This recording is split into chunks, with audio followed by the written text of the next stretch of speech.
Hello everyone, welcome back to The Nest. This is Her Nest with Rose Joy, where healthcare, soul care, and self-care blend to birth wellness.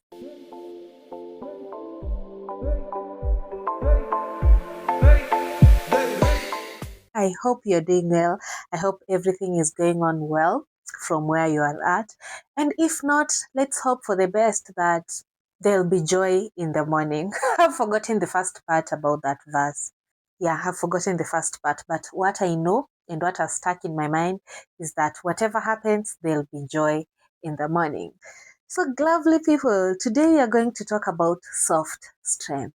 This episode is dedicated to the self care segment where we talk about things that affect us on a mind level, on a personal level, because we know that we have to be okay for us to make it better for other people, for us to have an impact or just create a positive impact into the society. We first have to make sure that we are taking care of ourselves first. How can we start being kind to ourselves without losing discipline? You know, let's be honest. Being kind to yourself is all cozy and fun and lovely until you start getting these whispers in your head telling you that any moment of kindness is interpreted as you losing your edge. And any moment of rest or you choosing just to relax is interpreted as you missing out on some things or you being lazy. And in all honesty, we've all been here. We've always found ourselves in a situation where you try to pick a rest day or you decide to go slow on something, and fear creeps in and tells you that, you know what, you are missing out on something or you're falling behind.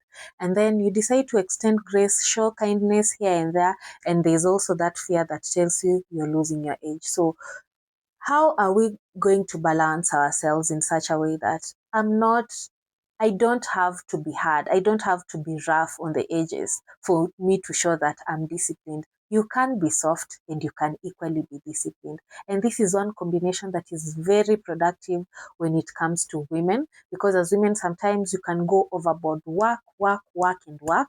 And sometimes you can just decide to be in our soft era. And there's no problem about being in your soft era. What we are trying to tell what we are trying to debunk here is you can be in your soft era, but you are also supposed to be disciplined so that you enjoy being in that soft era, but things are also not falling apart because you've decided to take your hands off the steering wheel. So we are still going to put our hands on the steering wheel, but we are still going to do that with softness, with compassion, with composure. Let's first start with that false divide where we've been told that when we think strength means struggle. So, and I have had many people have, especially women, the word strong over time has now become a trigger word for us women, especially when you hear things about, oh, you are being strong, or she's a strong woman. Most of the time, being called strong or you being labeled being a strong woman, it usually comes with struggle. And that's what girls don't want to associate themselves with. I don't have to struggle. Why am I struggling? Why am I having it hard? Just because I want to appear strong. Now, we are not going to leave things fall behind, or we are not going to just wing ourselves through life. We are still going to choose what serves us best. We are still going to make sure that we get the bag. We are still going to make sure that we are taking care of our families. We are taking care of ourselves. Our businesses are thriving. Our jobs are well. And everything about us is going to thrive. But you know what? It's not going to be at the expense of our softness. We are going to maintain our softness, but you're also going to move things. We have to know that strength is not about how much you can endure pressure. Strength is about how you can remain centered while moving forward. Of course, we know that life comes with its own challenges that we can't evade because we are living in this world. And someone says the fact that the world is broken, some people are also broken. Of course, you will come across such people in certain circumstances who now make the world look the way it is. We would always want that. We have this heaven on earth type of the world, but we can't get to that level if we have broken people, if we have broken systems. So that's what the things that make us sometimes have to go through these hardships or have to endure through certain situations and certain circumstances. And again, we also have those things that are beyond our control, like natural disaster, floods, hurricanes, all these natural disasters that just happen. You wake up one day and a whole village has been swept away. Those are some of those things that sometimes, those struggles that we find ourselves in. But in all essence, I think it's also good that despite us having to go through these difficult situations, how can we maintain our softness? Soft strength will also help you to pause where you need to pause. You'll have that regulatory system in your body that will tell you, like, or in your mind, that regulatory system that will tell you to stop when you need to stop.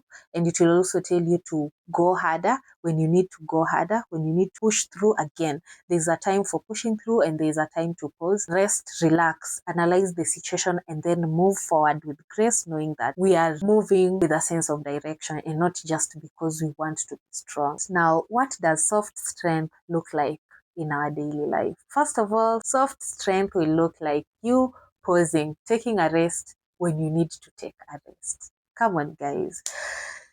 Sometimes when you push yourself so hard, and I know the previous episode that we just shot the other day, I already told you in my stories. And by the way, if you're not following me on social media, kindly follow me on Instagram, TikTok. For those who are still on Facebook, Facebook is more of a millennial and Gen X type of thing. Gen Zs are not on Facebook. Okay, a few are on Facebook. The honest community caters across because there's something for everyone in this nest of ours. Because there are some things that may not land here on YouTube, but my daily life and all these small activities that go on Instagram stories and all these other platforms. Now, I had told you that we were 1 week behind our schedule, and I asked that you help me think through, because I was just wondering, should I crash a week and do 2 episodes, or should I just butcher 1 episode and then push it to 2026? And then we got a tie. Imagine, we got a tie. I had 50% saying butcher the episode, and then I had 50% telling me we can go ahead and crash. My opinion was to butcher. Let me just come clean. My opinion was to butcher 1 episode, because I just asked myself, do I really have the energy and the capacity to crash? Meaning I need to shoot. I usually shoot 1 episode. Saturdays are usually my shoot days, but sometimes one nakosa shoot during that time. And then I make sure between Monday and Wednesday, I have shot the video. Thursday, everything has been edited. And then Friday, we upload the video. So I wonder, do I have that capacity to do that easy? But from the look of things, I think I'm just going to crash, because new year, new things. Yeah, new year, new things. And then the topics that I'm going to talk about are not going to be difficult. And so I think I have what it takes to crash a week and post 2 episodes. Now, that is what I'm trying to say, soft strength. Knowing that we are supposed to do this is something that we have subscribed to. This is a course that I've decided to pursue. And now, how can I conduct myself in such a way that I'm not pushing myself so hard just to appear like things are going on well? And also, I don't want to freelance through the whole thing. You see how I analyzed my whole situation, and I told myself, first of all, those topics that we are going to handle that week that I'll be crashing on will be simple, easy topics that I'll be able to shoot 2 episodes in one sitting. And so that gives me confidence to know that, sister, you will survive, you will do it. Now, that is how you can bridge balance when it comes to strength and discipline. Just understand the situation that you're in, get to know the pros and cons of either sides, and then reach to a conclusion whereby you do the right thing according to how you have analyzed the whole thing. You don't have to suffer migraine. You don't have to collapse for you to now take a rest. Anytime you have that feeling of you getting tired, you get that feeling of you getting worked up, it's important that you just take that break. Show yourself some grace, honey. Show yourself some grace. Take that break, and then go re-energize, and then come back when you are fresh and strong to continue with that activity. Soft strength also looks like saying no even when people expect you to say yes. This one could be in our relationships, could be towards your family, could be towards your partner, your children, your boss, your other colleagues at work. And this one is a problem that most of us face. You get to a point where saying no feels like you're rejecting someone or you're rejecting an activity. But of course, if you feel like you can't go through with this particular activity or you can't do whatever this person is telling you to do, you have thought it through. That fly, you have already thought it through and you feel like, I don't have the capacity to do this, so why am I going to put myself in a situation knowing very well that I don't have the ability to do this thing? So you just say no, which is something that I've also learned because I also had a problem with saying no. And no is a complete statement.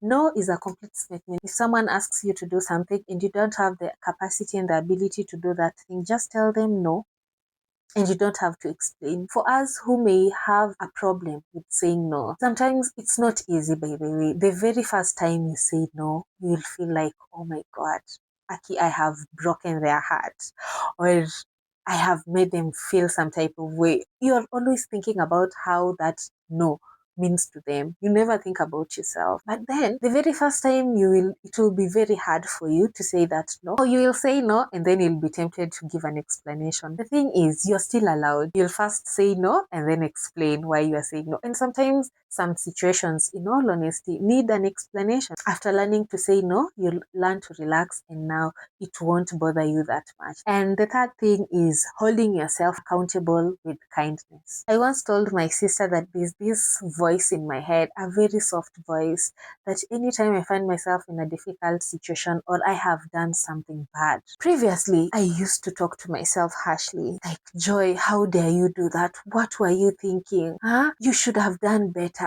Why did you go ahead and do that? And then, of course, after self-work and doing a lot of soul-searching and just learning to love myself through the journey of self-care, I realized I don't talk to myself well. I need to show myself kindness. You are supposed to be your number one fan. By the time people are putting you down, even if it means you being the only person who believes in what you do, who believes in yourself, who knows where you come from or why you've taken a certain direction and opinions about certain things, you're supposed to be on your side.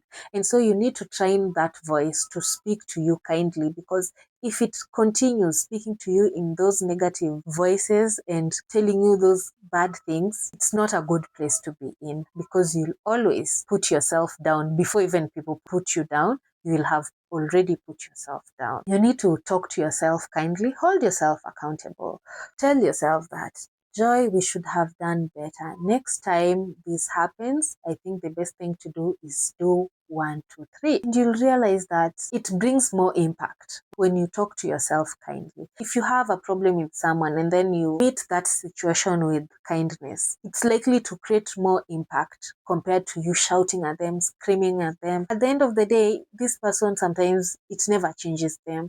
But if you just go kindly and tell someone, I think you did this thing and it's not right. You hurt me in these ways and I would prefer that you change, or I would prefer that you don't talk to me like that, or you don't do that. You face that situation like that with kindness, with grace, you're likely to get positive feedback or a positive outcome from it compared to you just being harsh. And another last thing is you being honest about your limits. At this point of self-care, you will also notice how much you can take when it comes to certain things. You of course know that, when it comes to this thing, this is how far I can go. I can't do this. I can help you get to this level. But when it comes to this point, I feel like get someone else, or let me recommend someone else who can help you out. As a nutritionist, I am not really into fitness per se.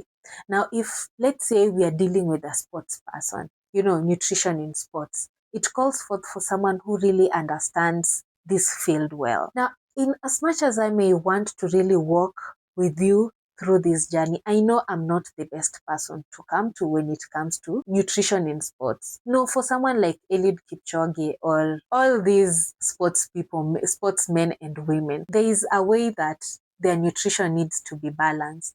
And this is just a place that I'm not well versed with, and I'm not that into that side. I may know a few things, but if you want something else, I'll just tell you kindly that, you know what, I'm not the person for this kind of thing, but let me recommend someone else who can help you through this process.